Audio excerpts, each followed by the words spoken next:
அனைவருக்கும் வணக்கம். Welcome to our channel பொற்காலம். தை பிறந்தால் வழி பிறக்கும். பொங்கல் பண்டிகை கொண்டாட ஒரு எளிய வழிகாட்டல் தான். அனைவருமே இதை கேட்டு பயன்பெறலாம். வாங்க நம்ம வீடியோக்குள்ளே போகலாம். சூரிய பகவான் தனு ராசியிலிருந்து மகர ராசியில் பிரவேசிப்பது மகர சங்கராந்தி ஆகும். 6 மாதங்கள் தை, மாசி, பங்குனி, சித்திரை, வைகாசி, ஆனி மாதம் முடிய இருக்கும் காலம் உத்தராயணம் என சொல்லக்கூடிய அயன காலமாகும். மகாபாரத போர் சமயத்தில் பீஷ்மாச்சாரியார் எதிர்பார்த்து காத்திருந்த காலம் இந்த உத்தராயணம் ஆகும். இது மிகவும் அதிக பலனை அளிக்கக்கூடிய அயன மாதமாகும். பொங்கல் பண்டிகை ஏன் கொண்டாடப்படுகிறது? பொங்கல் திருநாளானது ஒரு அறுவடை பண்டிகை நாள். அது செழிப்பின் அடையாளமாக பார்க்கப்படுகிறது. தமிழகத்தில் பொங்கல் பண்டிகை 4 நாட்கள் கொண்டாடப்படுகிறது. ஜனவரி 14ஆம் தேதி போகி பண்டிகை, 15ஆம் தேதி பொங்கல் பண்டிகை, 16ஆம் தேதி மாட்டுப்பொங்கல், 17ஆம் தேதி காணும் பொங்கல். பொங்கல் பண்டிகை கொண்டாட்டம் என்பதற்கு மேலே ஒரு மகத்தான முக்கியத்துவத்தையும் கொண்டுள்ளது. அது என்னன்னா, இது பாரம்பரியம், நன்றியுணர்வு மற்றும் மனிதர்களுக்கும் இயற்கைக்கும் இடையிலான இணக்கமான உறவின் ஆழமாக வேரூன்றி கொண்டாடப்படும் ஒரு பண்டிகை ஆகும். உழவுத் தொழிலுக்கு உறுதுணை செய்பவர் சூரிய பகவானே. கண்கண்ட கடவுளான சூரியனின் ஆற்றலே மழை பொழியவும், நிலம் செழிக்கவும், பயிர் விளையவும், உயிர்கள் வாழவும் காரணமாகிறது. சூரிய பகவானுக்கு நன்றி செலுத்தும் பண்டிகையே இந்த பொங்கல் பண்டிகை ஆகும்.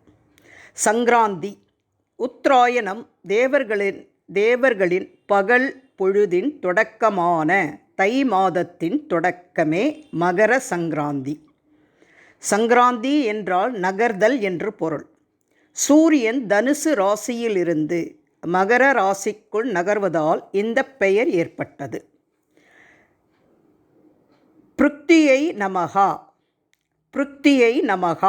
என்ற மந்திரம் மகாலட்சுமியை இயற்கை வடிவானவள் என்று போற்றுகிறது. எனவே இயற்கைக்கு தீங்கு விளைவிக்கும் எந்த செயலையும் நாம் இந்த 4 நாட்களில் செய்யக்கூடாது. சூரிய பகவான் நம் கண்களுக்கு தெரிவதால் இந்துக்கள் அவரை பிரத்யக்ஷ தேவதா என்று அழைக்கிறார்கள். பொங்கல் வைக்க நல்ல நேரம் 15ஆம் தேதி திங்கட்கிழமை காலை 6:28 மணிக்கு உத்தராயண புண்ணிய காலம் தொடங்குகிறது. எனவே அப்போது முன்னோர் தர்ப்பணம் செய்ய வேண்டியது அவசியம். 15/1/24 திங்கட்கிழமை காலை 7:30 மணியிலிருந்து 9 மணி வரை ராகு காலம், 10:30 மணியிலிருந்து 12 மணி வரை யமகண்டம். பொங்கல் வைக்க இந்த 2 ராகுகாலம், யமகண்டம், இந்த 2 நேரத்தையும் தவிர்த்து பொங்கல் வைக்க நல்ல நேரம் காலை 9லிருந்து 10 மணிக்குள்ளும், மதியம் 12 மணியிலிருந்து 1 மணிக்குள்ளும் பொங்கல் வைத்து வழிபடலாம். பொங்கல் கொண்டாடும் முறை: வீட்டின் மொட்டை மாடியிலோ அல்லது பால்கனியிலோ சூரியன் நன்றாக தெரியும் இடத்தில் பொங்கல் வைக்க வேண்டும். வீட்டு வாசலிலும் பொங்கல் வைக்கலாம்.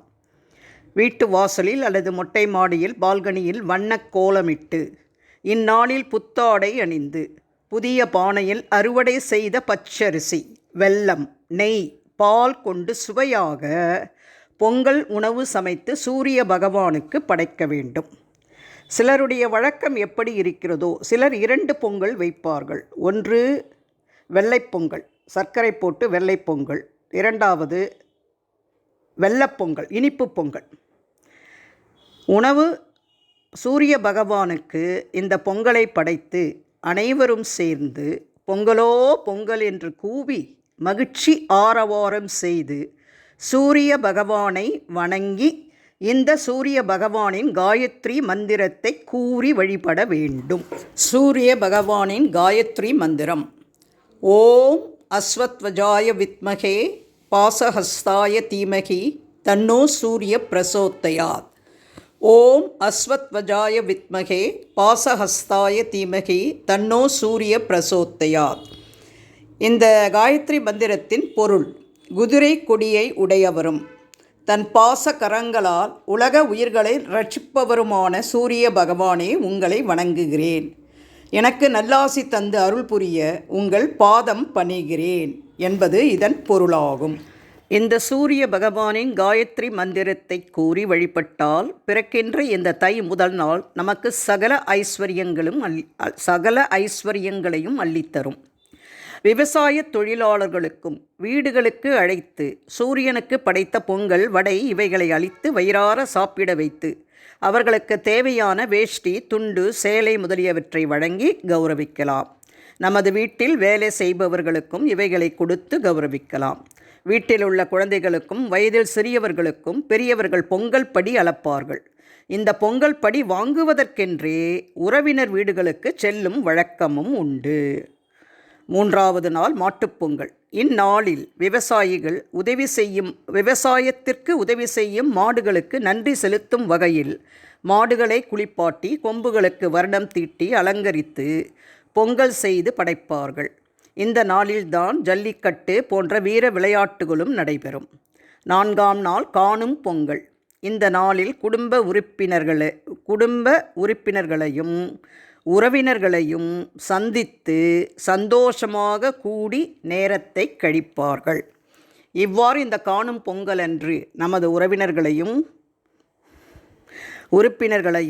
நண்பர்களையும் சந்தித்து உரையாடி நேரத்தை கழிப்பதன் மூலம் நமது உறவும் மேம்படும். இப்போது இந்த பதிவின் மூலமாக 4 நாட்கள் நடக்கும் இந்த பொங்கல் பண்டிகையை எப்படி கொண்டாடுவது, ஏன் கொண்டாடுகிறோம், எப்படி கொண்டாட வேண்டும் என்பதை பற்றி நமக்கு நல்லா புரிஞ்சிருக்கும்னு நினைக்கிறேன். இந்த பதிவு உங்களுக்கு பயனுள்ளதாக இருந்தால் உங்கள் உற்றார் உறவினர் நண்பர்களோடு மறக்காமல் ஷேர் பண்ணுங்கள்.